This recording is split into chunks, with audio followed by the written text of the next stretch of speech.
Assalamualaikum warahmatullahi wabarakatuh.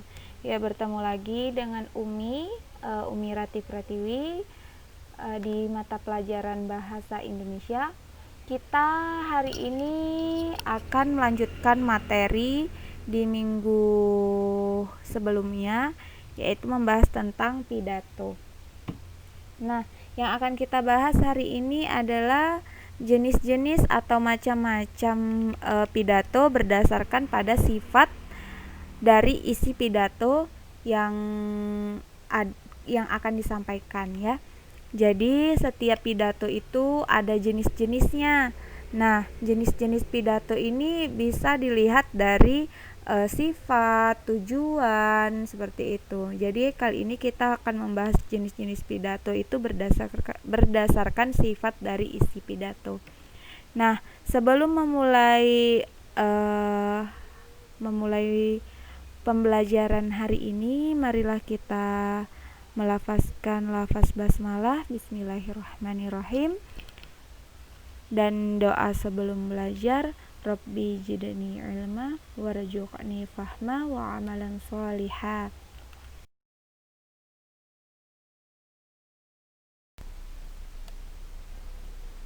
Nah, di sini jenis-jenis pidato berdasarkan pada sifat dari isi pidato itu dibedakan menjadi 6. Nah, yang pertama itu adalah pidato pembukaan. Nah, pidato pembukaan ini adalah pidato singkat yang dibawakan oleh pembawa acara atau MC. Biasanya pidato pembukaan ini ada di awal acara. Yang kedua adalah pidato pengarahan. Nah, pidato pengarahan itu adalah pidato untuk mengarahkan pada suatu pertemuan. Selanjutnya, yang ketiga adalah pidato sambutan.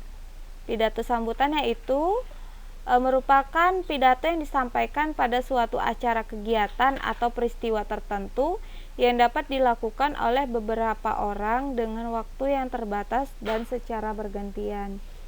Nah, ini dapat dilakukan, berarti boleh dilakukan oleh beberapa orang, tidak hanya satu orang, tapi boleh lebih dari satu orang. Nah, itu dilakukan secara bergantian dan dengan waktu yang terbatas.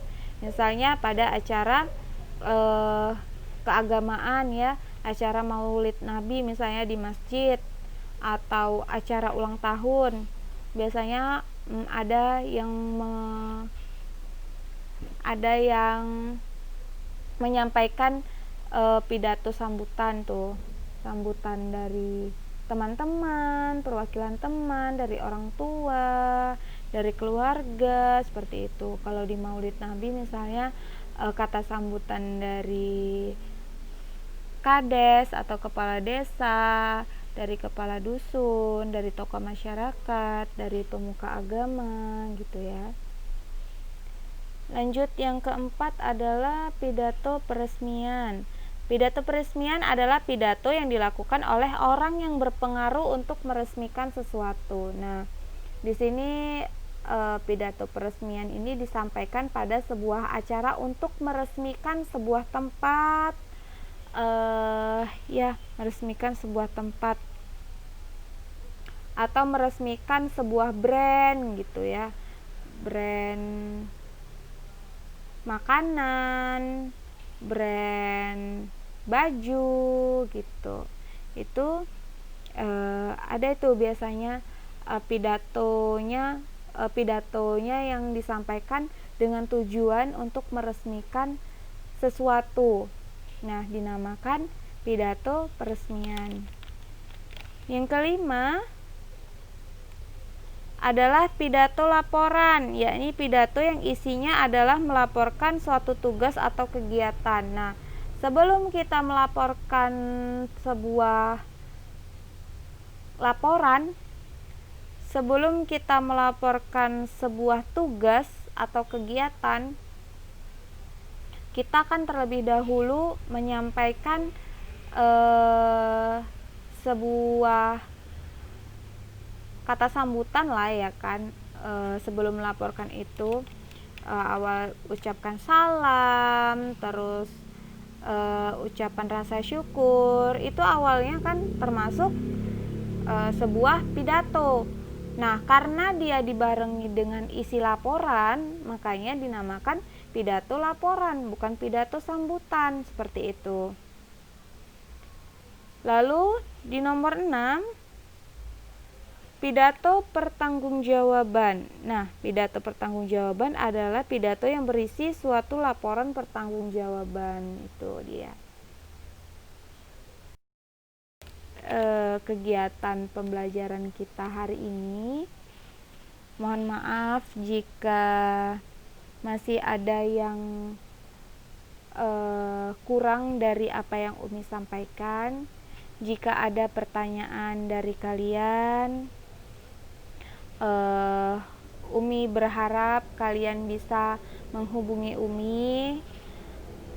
Nah, lanjut ke tugas. Tugas kalian adalah mencari contoh dari pidato, jenis-jenis pidato berdasarkan pada sifat berdasarkan sifat dari isi pidato dari yang Umi sampaikan tadi itu ya. Jenis-jenis pidatonya itu dicari contohnya, kegiatannya apa, seperti itu. Oke, Umi akhiri dengan Assalamualaikum warahmatullahi wabarakatuh.